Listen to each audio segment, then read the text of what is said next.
The Southern Poems of the War, collected and arranged by Miss Emily V. Mason. A poem entitled, Albert Sidney Johnston, Killed, Battle of Shiloh, April 1862, by Fleming, James.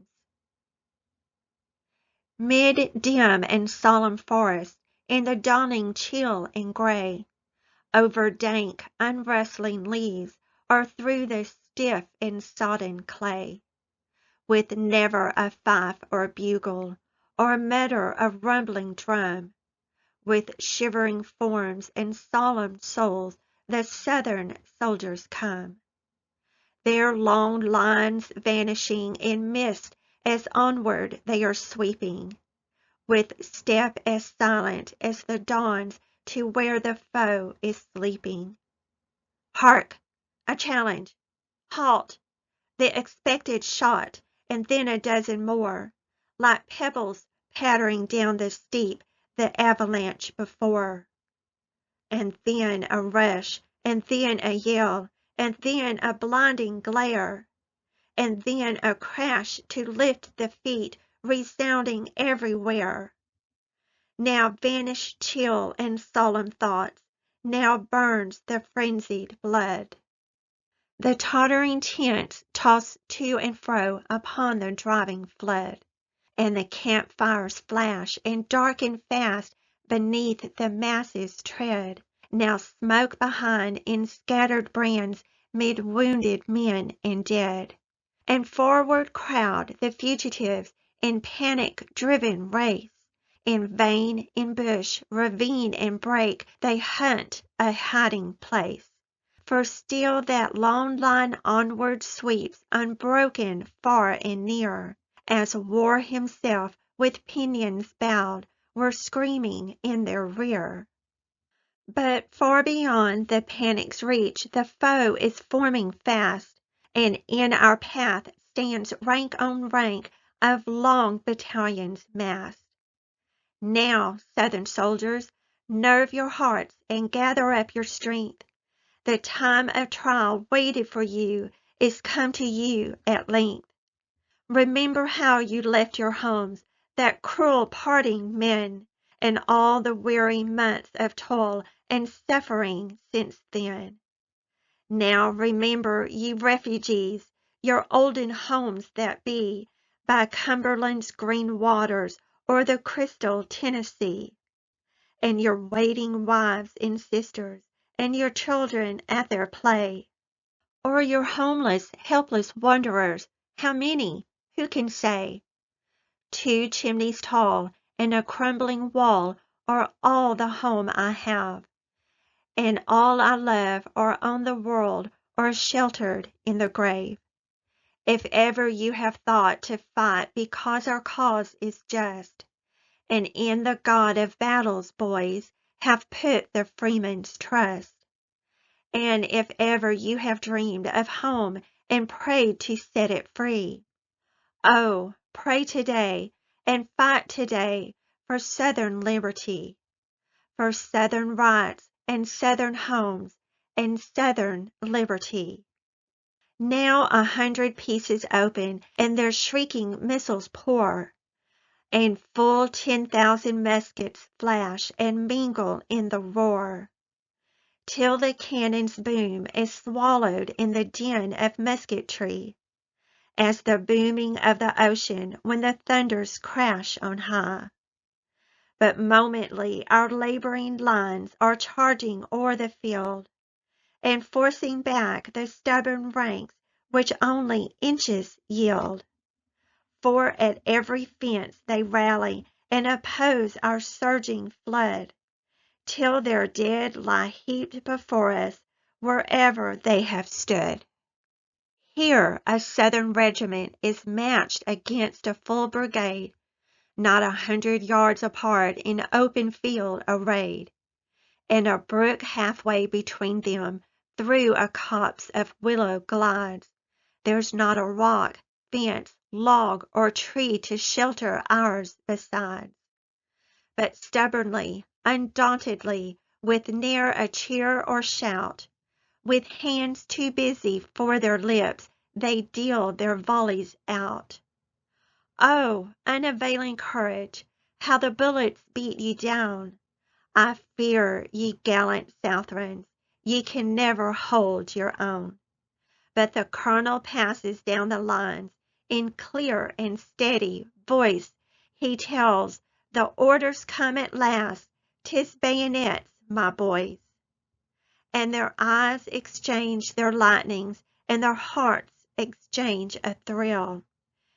Then the word, a clank of muskets, and they forward with a will. Ah, woe betide the enemy who tarries in their path. Death bends him to his iron scythe to cut a bloody swath. Again the battle gathers strength on yonder wooded hill, behind whose awful batteries fresh ranks are forming still. A reeking veil of undergrowth divides the hostile lines, but lurid through its tangled web the vivid lightning shines. And so appalling death appears behind that dreadful pall. The stoutest spirit hesitates and flinches from its call.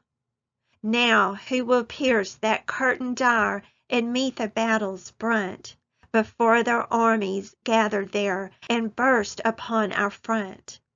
Again the stern, portentous cry of bayonets is heard, but not again the serried line springs forward at the word.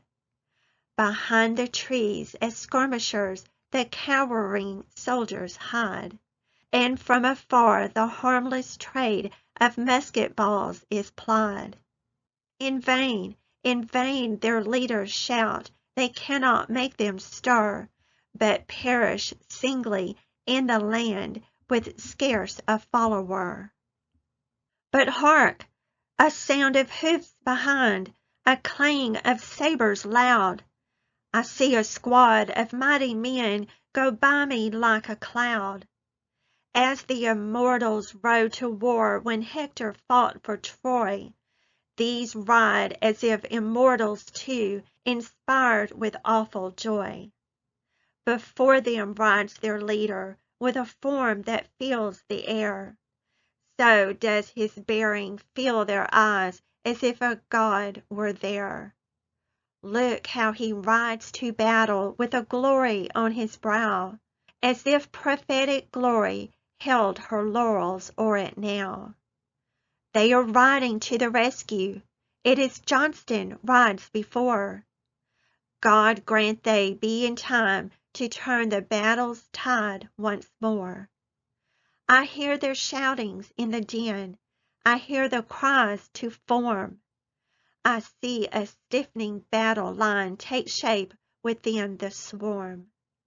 And again the rank advances with an impetus of wrath. Their chieftain's rage in every heart impels them on their path.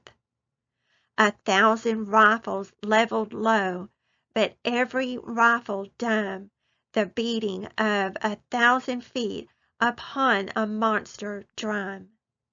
A surging of the war cloud as they disappear beneath, a sickening of my spirit and a gasping of my breath. Redoubled din, a lull, a cheer, I would the smoke would go.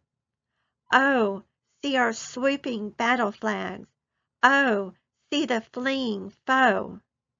Now glory to those gallant men, and Father to thy hand. Tomorrow shall thy praises ring throughout our stricken land. But where is he who rallied them? I miss his charger there. I see him now midst yonder three, whose saddles all are bare. And 2 men staggering with a load this side of them I see. Oh, who is it they carry in their arms so tenderly? They lay him gently on the leaves.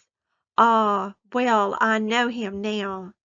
I know that lordly figure and that grand imperial brow. 'Tis he, but oh, How prostrate that form which filled the air, and his the pallid face, but look, the glory still is there. Oh, ye daughters of Kentucky, ere your pens are begun, your lips shall falter when they tell how Shiloh's fight was won. Oh, ye hunters of Kentucky, how your hunting grounds are poor, for the noblest of the hunters of Kentucky hunts no more. And oh, country whose reproaches made him weary of his life, but never made him a traitor in that hour with traitors rife. Thou shalt lift thy voice repentant, but in unavailing praise. The stony ear shall never hear of his last resting place. And thy daughter's hands shall weave the crown of laurels, but in vain. His marble brows shall never feel, nor pulse beat quick again. Oh, South, be sure a heart so pure had never loved so well. A country which had wronged him sore, he pardoned ere he fell.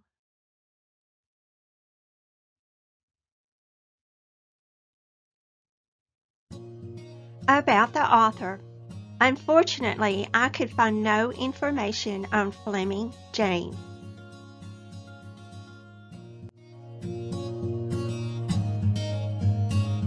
Thank you for stopping by, Lady Carrie Ann.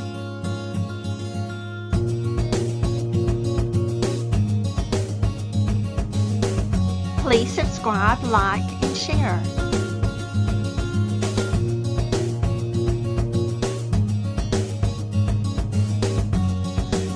Count your many blessings every single day.